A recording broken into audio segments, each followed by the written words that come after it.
This is the Arduino MIDI mouse controller. It's a way of sending MIDI notes through an Arduino Micro. There's two modes of operation.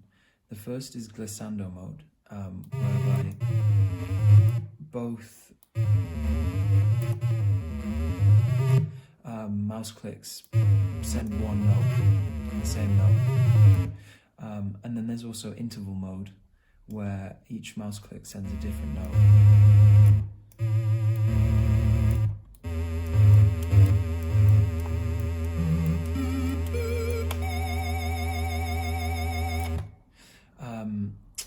And you switch between them by pressing the middle mouse button in. On this display, on the left, the OLED display, you can see which note is currently selected and which octave. So you'll see as I move the mouse across the x-axis, the pitch of the note increases. And if I move the mouse on the y-axis, the volume of the note increases or decreases. Cool.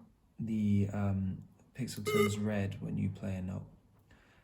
Finally, you can scroll the mouse wheel, which changes the value of a continuous controller. In this case, it's the mod wheel continuous controller.